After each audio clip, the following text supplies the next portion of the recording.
웰컴 가스 펄슨, 함께하는 5분 성경 묵상 성경 인물편. 야곱. 야곱의 이름의 뜻을 아시나요? 야곱의 뜻은 발 뒤꿈치를 잡은 자입니다. 남의 발의 뒤꿈치를 잡는다라. 좋은 이미지는 아니죠.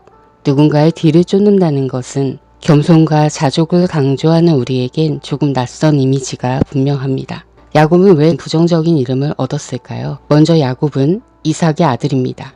이삭은 하나님께서 특별히 아브라함에게 약속을 통해 주신 귀한 아들이죠. 이삭은 쌍둥이를 낳았습니다. 그런데 그들은 태중에 있을 때부터도 먼저 나가려고 다투었다고 기록하고 있습니다. 장자의 권리는 놀라운 것이었죠. 장자권이라는 말이 있었죠. 야곱은 장자로 태어났을까요? 야곱은 둘째로 태어납니다. 그러나 포기하지 않았죠. 형의 발 뒤꿈치를 잡고 나왔으니까요. 그래서 야곱이란 이름을 얻었던 것입니다. 그런데 사실 하나님께서는 이미 리브가가 임신 때 예언을 해두셨죠. 말씀이 있겠습니다.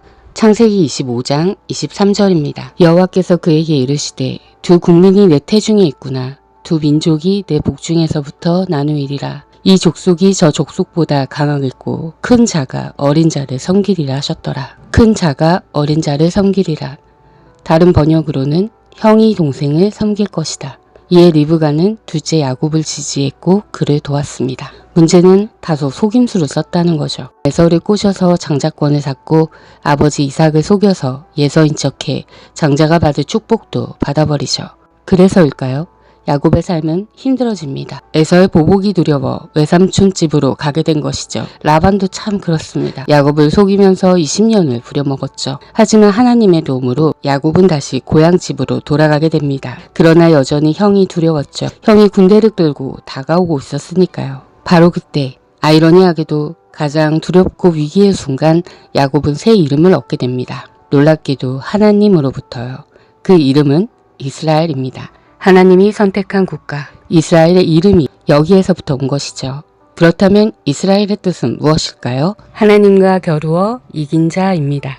하나님을 이긴 자라니 어떤 일이 있었을까요? 두려워하던 야곱은 홀로 밤에 한 남자를 만납니다. 이 사람은 바로 하나님 혹은 천사였죠. 낯선 사람과 밤새 겨루었다고 하는데 이때 야곱은 허벅지가 골절되죠.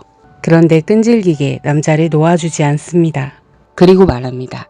창세기 32장 26절입니다. 그가 이르되 날이 새려하니 나로 가게 하라. 야곱이 이르되 당신이 내게 축복하지 아니하면 가게 하지 아니하겠나이다. 그러자 그가 결국은 항복을 선언하고 이렇게 말한 것입니다. 이어 28절에 그가 이르되 내 이름을 다시는 야곱이라 부를 것이 아니요 이스라엘이라 부를 것이니 이는 네가 하나님과 및 사람들과 겨루어 이겼음이니라. 아멘. 야곱이 이긴 것은 무엇인가요? 만약 싸움의 승패였다면 허벅지가 골절된 야곱이 진 것이겠죠. 그렇습니다.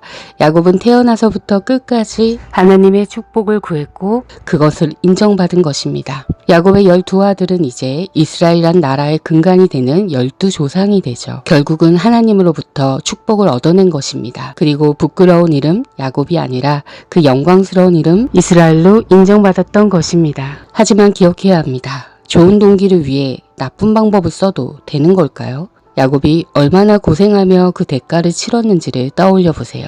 도망자가 되고 20년간 거의 종살이를 하고 늘 두려움에 떨었던 것을요. 그러니 우리는 그것을 이루는 방법 또한 하나님의 공의롭고 선한 방법으로 해야 함을 깨닫습니다. 야곱은 하나님의 축복을 항상 1순위로 원했습니다. 그리하여 하나님으로부터 인정받고 끝내 축복을 받게 되었고 이름이 바뀌며 정체성도 바뀌었습니다. 우리도 그렇습니다. 우리도 그냥 내가 아니라 하나님의 나입니다.